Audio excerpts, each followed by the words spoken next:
Fred, thanks for coming on the show tonight. My pleasure, my friend. My friend Fred Girard is going to be on the show, and we're going to talk about his views on tobacco and his experience with it and his history.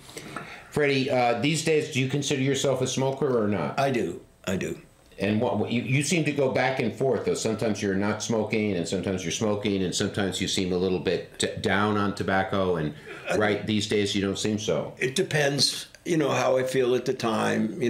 Sometimes I smoke a lot, sometimes I lay back. It doesn't really matter. I don't have any prejudgment on when I do it. Like if I have a cold now, I might smoke a little less. That's all, but I still smoke. I remember when I was in high school, and if I had a cold, I would always smoke menthol cigarettes. I like menthol cigarettes. I never thought of that. Had a cold. That's an idea. And but I asked you a question the other day because I find it interesting because people who are born who are baby boomers, basically people. Yeah, are you? I'm still a baby. Yeah. But a baby boomer is born between 1945 and 1965. I'm a boomer. I think. Yep, I'm 66 now. And, when we were kids, we were exposed to smoke everywhere, right? That's true. My parents smoked.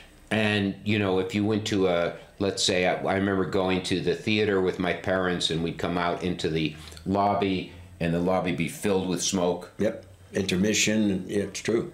Yep. And, you could smoke in the doctor's office, for example. Mm-hmm. And it's gotten so extreme with regulations everywhere, it seems. You can't smoke in a park now. I mean, it's incredible. Well, right. It seems like the non-smokers are claiming more and more space, and we smokers have less and less space. And to me, it's about political correctness gone haywire. You think that's the case? Yes, I do.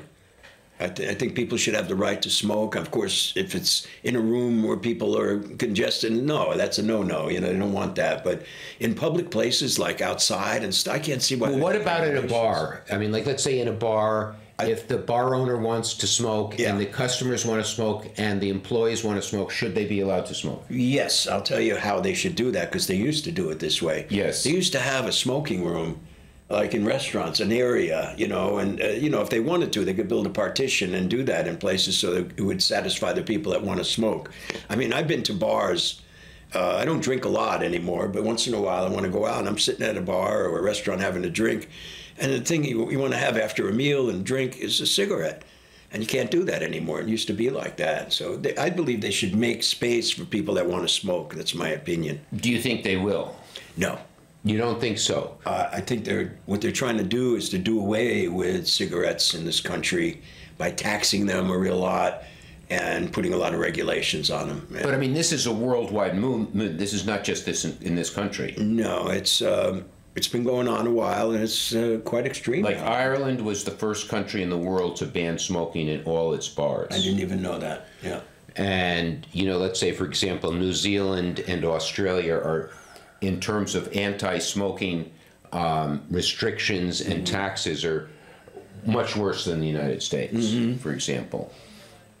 And the European Union wants to, pretty much ban smoking. And but I mean, some people think that Donald Trump might, under his administration, and that some of these regulations might be relaxed a little bit. Do you think there's any possibility of that? I think with his administration, there's going to be some things that people be surprised about in that area. You think it's possible for us smokers, things might get a little easier or not? No, I don't think he's going to do much with that. Now that I think about it, things are put in place already so much. It's going to be hard to change that because of the ACLU and people like that are going to go to court over it and stuff, So you don't see, you don't think so. It's hard to tell. It would be nice if there was more accessibility for smokers to smoke. Right. And it's not the case now. It's getting more and more regulated, but maybe it'll mellow out. I hope it does. Well, one of the reasons I asked you about, smoking when you were a kid is that it's funny because some people I know, in fact, people that you know that I know, and that I know that you know. I like the way you put that. Thank you. When they were kids, they found their parents smoking disagreeable. Really? Yeah. I didn't know that. Now, like, I remember my father used to blow smoke rings for me and my sister at the breakfast table, and we loved it. Yeah. And we would go to the theater, like you said, and go out into the lobby, and you could hardly see the doors because there's so much smoke. And as a child, I never remember being bothered by that in the slightest. My eyes didn't water. I didn't feel like I couldn't breathe. I didn't cough. But some people of our age did. Like, for example, Paul Neff. A friend of yours, yeah. Right, and Danny Holly. Yeah. When they were kids, they really didn't particularly care for their parents smoking. That's interesting, yeah. And it's for some reason you didn't. And what about your brother? Well, my two parents passed away 10, 12 years ago, both. Mm-hmm. And they smoked all their lives from Depression time all the way up.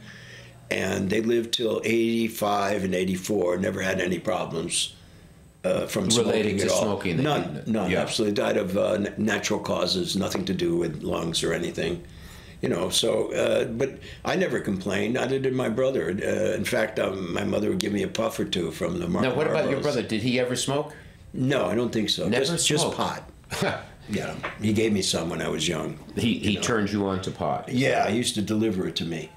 But I mean, he never picked up tobacco. And but did you? When did you start smoking it? I started smoking when I was about 11 or 12. Is that right? Yeah, That young? Because that's when I don't know, it was just more free at that time.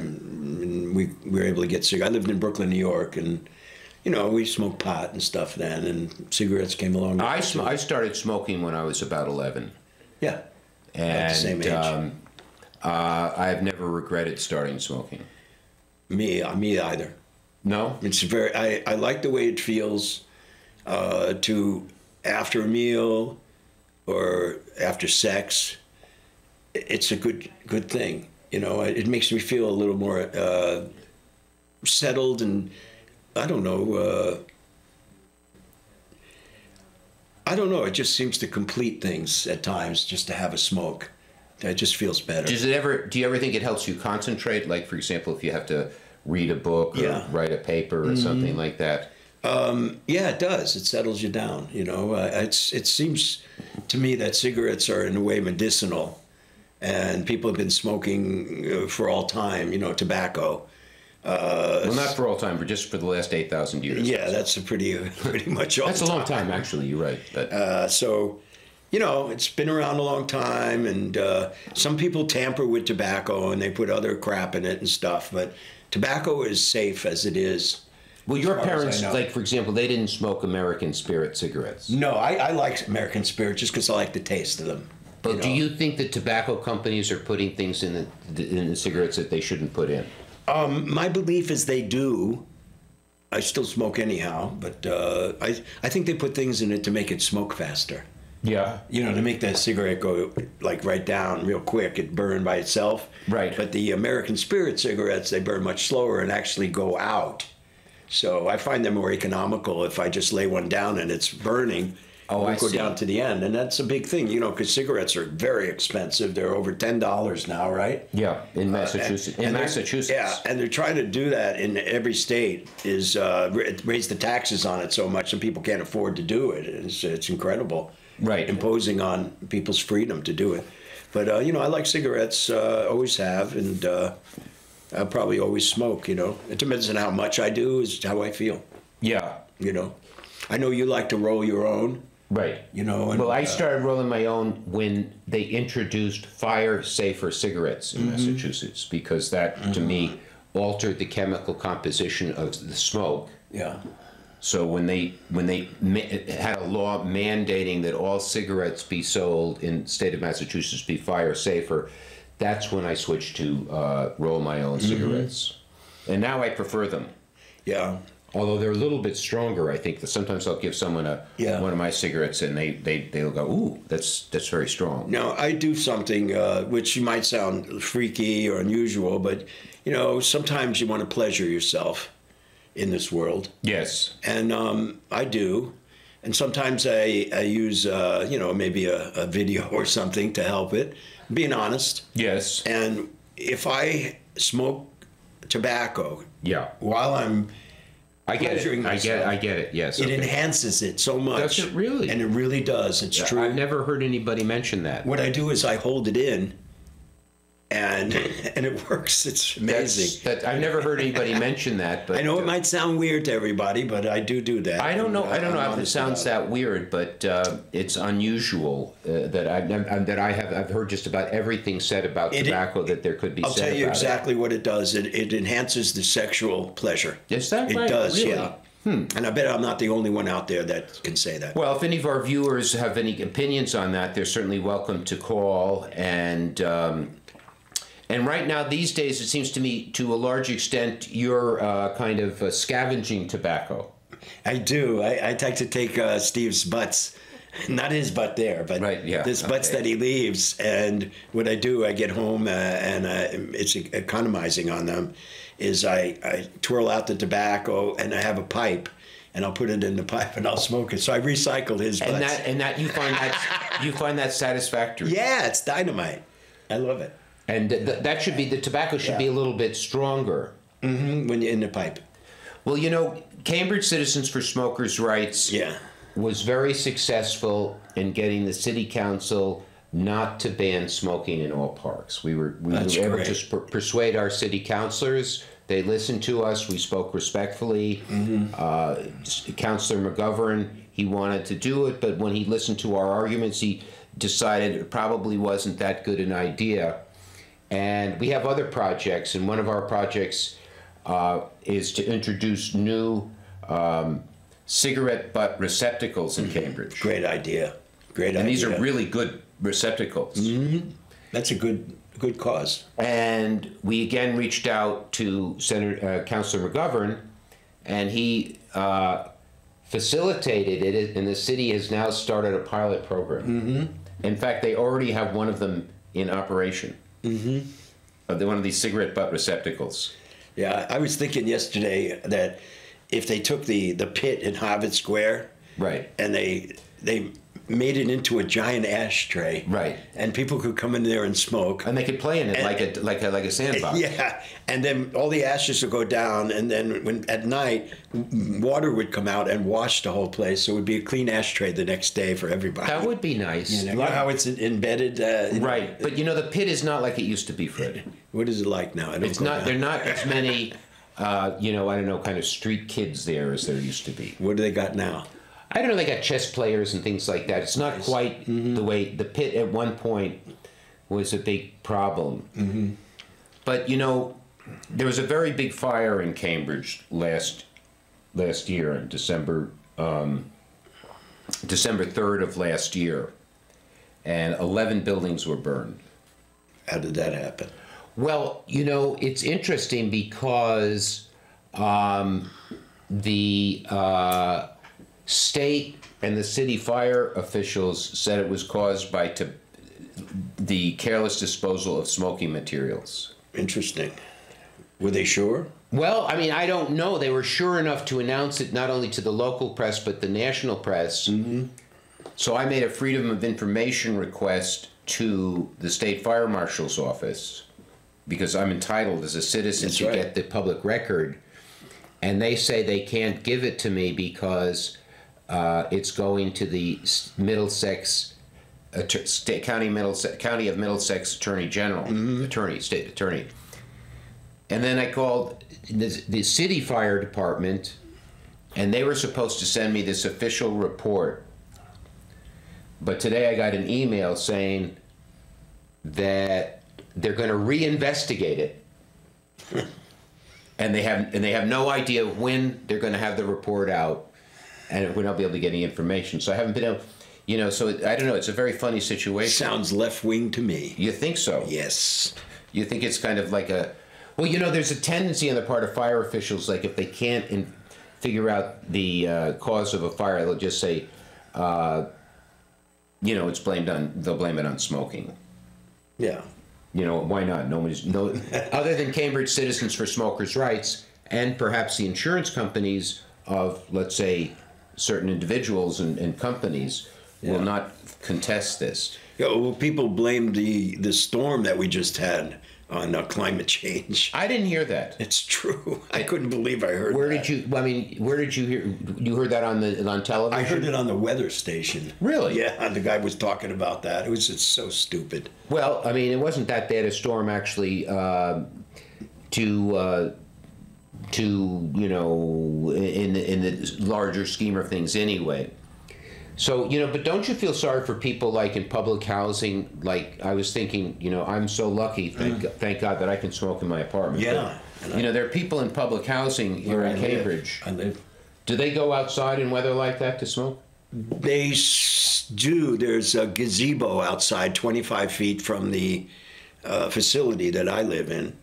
And people will go there when the weather's okay. Right. But when it's not, they made a rule. They had people vote in the building whether they wanted to have smoking or not. Right. But there's many people who wanted to smoke who weren't for that. So some people smoke in their apartments. And there hasn't been any... There's no law enforcement with that. You know, you can't really do anything. And no neighbors have ratted out other neighbors? They try.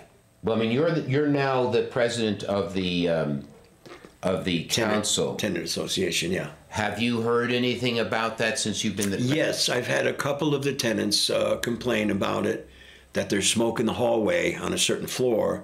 But, you know, there's nothing you could really do about it. You can't enforce that. Yeah. That's up to the Well, people can be evicted, you know. Well, if housing does something about it, the people Right. that run the housing authority, which I don't, if they wanted to, maybe they can investigate, you know. And if tenants complain enough, I guess they would. But so far, I haven't heard anybody getting thrown out or being caught smoking in the building. And so... And 215 people live in the building. So thus far, it hasn't been, you know, a big problem for you. I mean, for your No. for the smokers in your building. No, it's not an issue really, not at all. But I mean, in some buildings, you know, like here at Manning, this big building here, Yeah. I go there and I see these older people, like in wheelchairs Yeah. and walkers, going out in the bad weather to smoke cigarettes. Yeah. So they're worried that they're going to get evicted. So they don't smoke in their apartments. Yeah, that's a big fear in public housing is being evicted. I know that from 20 years living in it. But they don't really evict that many people in public housing. There's protection for the tenants a lot more than you might think overall. And so legally, it's really difficult to throw somebody out of housing. It's a big procedure they'd have to go through, and they don't even bother with it. You know, the housing people waste a lot of time, money, and legal fees and stuff like that. And I've had a lot of experience with that in other areas, you know, about the So, way well, that sounds, I'm glad to hear that at least at Drake Village, those tenants who like to smoke are not so frightened that they won't smoke in their own apartment. It seems that way, yeah. It seems that way. They'll do it anyhow. I admit I've done it too. Well, you know, I mean, but you can't enjoy the cigarette as much as you would if you knew that you weren't going to get in trouble. I don't have any fear at all, and it's not because I'm president of the association. It's just every once in a while you want to have one. I'm not fearful of anybody knocking on the door or something. Well, I mean, people here in Manning are. Yeah, well, that's this. They're place, fearful you know. of their neighbors complaining or people knocking on the door and coming in, Well, smelling and so forth, you know? This is the Republic of Cambridge here. Right. And it's a little different than living in maybe outside in another, like Arlington where I live and stuff. Do you think it's a little more relaxed out there? Oh yeah, the people are more relaxed. It's mellow. It's like living in the country, you know. Here in Cambridge, it's like a big city, really. You know, it's got its and political stuff that goes on too. You know. So back to smoking. You like to smoke American spirits? I do, but I smoke your tobacco. I smoke whatever I feel like at the time. Yeah, you know, I can't say I'm a big smoker or a small smoker. I smoke when I feel like having one. That's all. So you don't think that the cigarette companies are putting, I mean, some just absolutely horrible things in the cigarettes that make them super deadly? No, I do not believe in, but I do tend to believe that they enhance the outside of the cigarette to make it burn faster. That's what I believe. Just my belief. But that's all. I don't think there's any big chemicals or things to hurt you in there. I think they do it so they get more cigarettes sold. That's my opinion. Cambridge Citizens for Smokers' Rights works fairly hard. I mean, not that hard. I mean, there aren't that many people working that hard. How do you see the future of smoking in the United States, let's say? The way it's going, they're going to try to drive people away from smoking by taxing it so much. Well, right, but the thing is that, for example, Freddie, like in 1990, I think it was 1990 or maybe 1980, but maybe 1990, probably 1990, all of the anti-smoking groups, along with Surgeon General C. Everett Koop, put out what they called a blueprint to a smoke-free America. And they said that their goal was by the year 2000, there would be no smoking in the United States. And yet, still, after really 20 and 30 years of this war on tobacco, about 15%, for example, of the adults in Massachusetts continue to smoke. And in other states, some other states, it's higher. What was the percentage before that? I would say, let me just think. Well, the highest it ever got was in 1965, which was about 60% of men and about 40% of women. Yeah. That was 1965. And they used to smoke on television then, right? Remember? And so, I mean, there's still, if you take 15%, we're talking about, of adults, we're talking like in the state of Massachusetts, Massachusetts has about 6 million people. So we're talking about 1 million smokers in Massachusetts. That's a lot of people. But do you think it's less than before? Oh, there's no question that it's less, and much less. So his prediction about having it done away by year 2000 was wrong. Right? Very wrong, very wrong. But it has decreased. No, it definitely has decreased. The war on smoking, in many ways, has been unfortunately very successful. And do you feel that they'll tax it more, they'll do more regulations, or do you feel they'll change maybe with the administration? I don't know. What do you think? Well, I think it's unlikely, for example, that the federal tax on cigarettes will go up in the Trump administration, because he's not going to raise taxes. I think that's one of his big things. I guess so, yeah. And the Republicans generally are against taxation. So what will happen here in Massachusetts, I don't know. But I think, I don't know. There hasn't been any talk about raising the tax in Massachusetts recently. Right now, the tax in Massachusetts, federal and state tax combined, is $5.50 a pack. Right. That's just tax. But federally, I think they might raise it. I don't think Trump. No, I don't think the Republicans and Trump will raise the maybe tax. not. But the propaganda with cigarettes that they put on it. So, do you think much of the propaganda is propaganda and not not fact? I don't really know. There's so much out there, but I just know from my experience of people I know, my family and stuff, and people that smoked all their lives, none of them have died from cigarette smoking. Right. And they've smoked all their lives, like my parents I mentioned. What about your Aunt Beulah? She didn't die from smoking. She smoked some. Yeah. She had cancer, but the regular kind, not lung cancer or anything. And she died. So you think do you think to a large extent, the war on smoking, or to some extent, is just an effort to control the population? To some degree, I think they do that in a lot of areas. I'm really not positive about it, but I do know that out there, the media and stuff, they're very controlling of us, and our elected officials sometimes forget that they're public servants. I think they most often forget that. Actually. And that's a big thing, Steve. Right. I mean, like, for example, I'm making these freedom of request information, and I don't know if they might be perfectly honest that there's problems in giving me this information, but it doesn't seem, I'm a little bit suspicious. Yeah. And yet they had well, if you're interested in seeing one of these, one of our cigarette receptacles, there's already one. They started one already. When we walk by it, after the show? I don't know if I want to walk all the way into Harvard Square. It's right outside of, Charlie's restaurant? Yes, I do. It's right. I've been told it's right out there. It's an old-time restaurant. That's cool. That's been there a long time. I've eaten there. We used to eat there. From time to time. Now, so you think you're going to continue to smoke you're going to go the distance? Yeah, I don't have any issues with it at all. My health is pretty good. I get a cold once in a while, and I won't smoke then because it irritates my throat at that time. But every other time, when I'm not feeling sick like I have been lately, I'll smoke. So, do you think there's a chance that the war on tobacco will come to maybe not a complete end, but that this momentum that they have built up in the last 20 years will decrease? My opinion is Your prediction. My prediction is Do you that. want to bet? You make a bet on it, by the way? Well, yeah, we always have dollar bets, everyone out there. But I want $1 million bet on Okay, this a one. dollar bet that there will be more regulations, and they'll try to stop people from smoking by forcing them to. In the next, That's let's what say, I believe. 10 to 20 years. I believe that it goes in not just one party, but the other party too. No, you think the Republicans are as bad as the Democrats? Well, I think there's an overall view to do away with smoking. Freddie, thanks for coming on the show. Keep smoking, enjoy tobacco, and good night. Thanks for watching.